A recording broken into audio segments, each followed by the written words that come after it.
Em nome de Jesus, nosso Senhor e Salvador. Amém. Podem sentar-se. O apóstolo João, o evangelista João, mais ao final de seu evangelho, fala da finalidade dos milagres de Jesus. Ele diz, no capítulo 20, versículos 30 e 31, Jesus fez diante dos discípulos muitos outros milagres que não estão escritos neste livro, mas estes foram escritos para que vocês creiam que Jesus é o Messias, o Filho de Deus. Ao longo de todo o livro de João, o evangelista narra 7 milagres operados por Jesus. No capítulo 2, ele transforma a água em vinho, o texto diante de nós, hoje à noite. No capítulo 4, ele cura o filho de um funcionário público. No capítulo 5, ele cura um paralítico. No capítulo 6, Jesus multiplica pães e peixes e alimenta uma enorme multidão. No mesmo capítulo, ao final do dia, ou na virada do dia, ele anda em cima da água. No capítulo 9, Jesus cura um cego. E no capítulo 11, como um ápice dos milagres, Jesus ressuscita um homem, de nome Lázaro. 7 milagres relatados por João, o mesmo autor de Apocalipse. Não o autor, mas o escritor, que o autor é Jesus, que pediu para que João escrevesse o livro de Apocalipse. Vocês sabem, irmãos, que 7 é o número da plenitude, é o número do completo. 7, os milagres de Jesus relatados por João, nos outros evangelhos tem mais, mas João relata 7. E os 7 querem representar todos os outros milagres que Jesus fez. As 7 igrejas, por exemplo, do livro de Apocalipse, representam todas as igrejas do mundo inteiro e de todos os tempos. Aquelas 7 igrejas da Ásia nos representam também. Este milagre, narrado em João 2, foi o primeiro dos milagres de Jesus. Com ele, Jesus deu início à sua manifestação de que ele é Deus, de que ele é o Filho de Deus. João 2 narra o milagre da transformação. Jesus chamou seus apóstolos, João capítulo 1, e 2 dias depois de os ter chamado, ele foi a uma festa de casamento. E nessa festa de casamento, nosso Senhor e Mestre operou assim o sinal da transformação da água em vinho.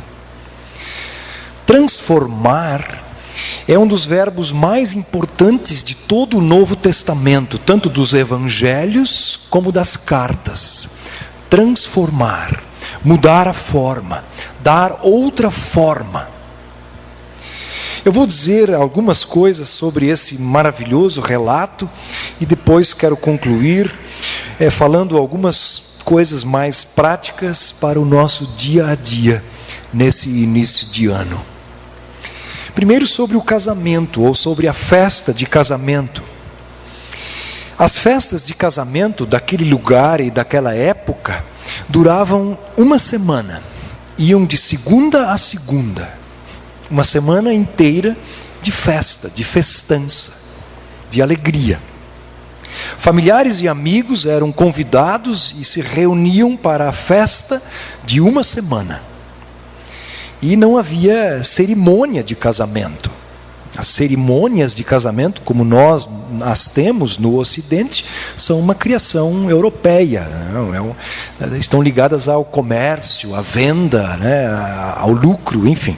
Naquela época não tinha cerimônia, tinha a festa de casamento. E a festa de casamento era a cerimônia em si, era o testemunho público de que estavam casados, estavam dando testemunho, festando. convidando para a alegria do casamento. Esse povoado, essa cidadezinha, Caná, ficava a mais ou menos 6 quilômetros de Nazaré. E vocês sabem que Nazaré é a cidade na qual Jesus cresceu e viveu por pelo menos aproximadamente 30 anos. O noivo certamente era amigo de Jesus. O noivo morava em Caná, Jesus em Nazaré, 6 quilômetros. Conhecidos, amigos. O evangelista João nos diz, no texto que o Francisco leu, Jesus e os seus discípulos também foram convidados para a festa de casamento. Isso nos revela, nos mostra claramente que Jesus era acessível, benquisto, querido, que tinha amigos, também de fora da igreja ou de fora da sua congregação local. Jesus era da sinagoga de Nazaré e o noivo era de Caná. E este seu amigo, o noivo, sentiu-se motivado e encorajado a convidar Jesus também. Não só Jesus, mas a comitiva toda. Os 12 discípulos e os outros seguidores que já o acompanhavam. Ainda em pequeno número, mas já tinha mais gente com ele. E além da comitiva de discípulos, também estava lá a família de Jesus. Maria estava na festa. Maria estava presente, a mãe de Jesus. Provavelmente José também. Os judeus sempre alegraram as suas festas, especialmente as festas de casamento, com bom vinho. Até hoje, o vinho de Israel está entre os melhores vinhos tintos do mundo. Quem aprecia com moderação sabe que Israel produz bons vinhos, tinto. Como os convidados eram muitos, e certamente entraram assim alguns convidados surpresa, os discípulos, se os discípulos de Jesus foram chamados 2 dias antes, provavelmente eles não receberam um convite, mas Jesus sentiu-se motivado a levá-los para que eles pudessem ver o que viram. Com tantos convidados e uma festa tão longa, acabou o vinho. Zerou o vinho. Para uma festa de casamento judaica, acabar o vinho significava que havia acabado a alegria.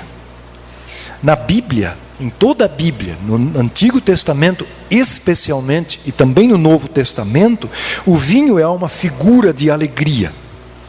Dizer que no reino de Deus haverá muito vinho é o mesmo que dizer que no reino de Deus haverá muita alegria. Evidentemente que isso não quer nos convidar para as bebedeiras sem limite. Mas, na Bíblia, no texto bíblico, vinho é uma figura de alegria. Como vamos nos alegrar nessa festa? Vamos servir vinho. A mãe de Jesus leva a ele a informação de que o vinho havia acabado. Acabou o vinho. É tudo que João escreve sobre o pedido de Maria a Jesus. Acabou o vinho. A resposta, um tanto rude, nos parece, que Jesus dá, não pode e não deve ser interpretada de outra forma, senão que nem mesmo a mãe de Jesus podia determinar a hora em que Jesus realizasse as suas obras. O tempo de Deus, só Deus determina. E Maria entendeu isso muito bem, e isso está claro nas palavras dela aos empregados: façam o que ele mandou. Façam o que ele mandou. Os potes de pedra estavam ali para lembrar as obras e os sacrifícios humanos para se purificar. Que potes, Cabia de 80 a 120 litros de água dentro desses potes, desses jarros, tonéis. Eles eram usados para os banhos de purificação. Não tem ordenança bíblica, mas isso entrou dentro do legalismo judeu.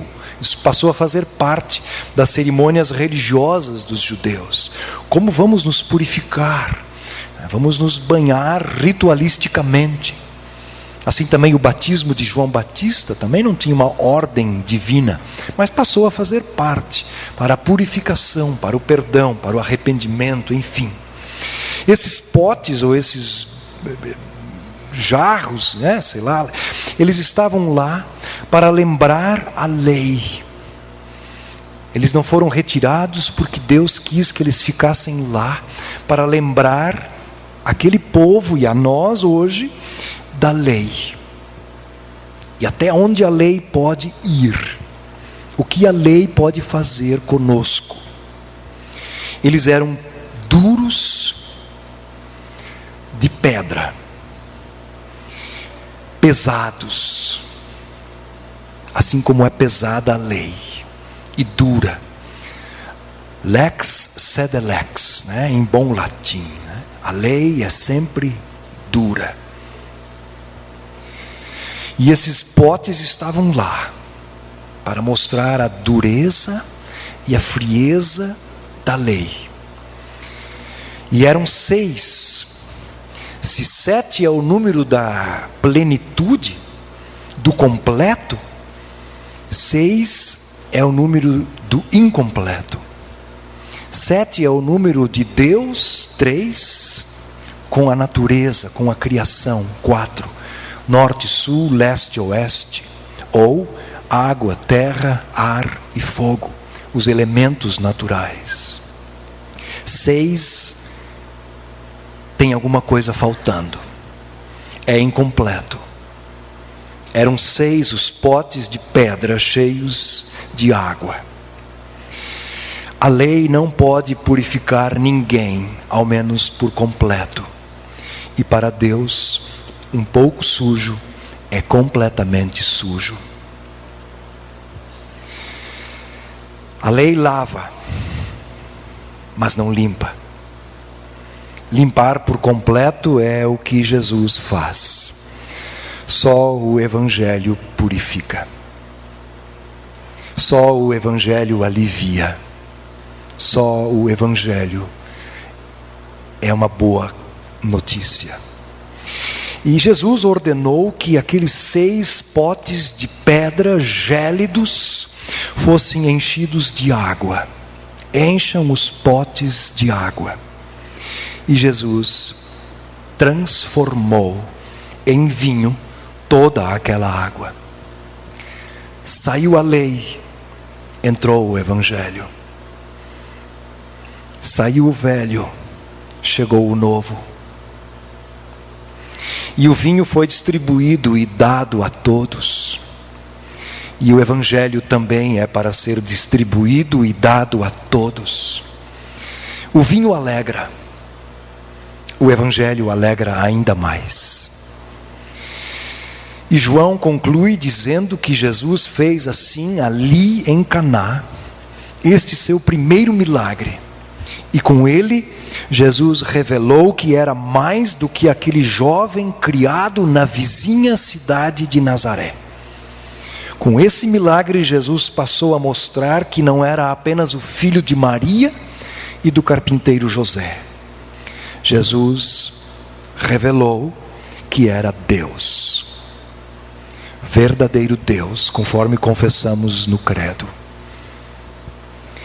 Jesus manifestou a sua divindade. É como se ele dissesse: eu sou Deus. Algumas considerações práticas e com elas concluo.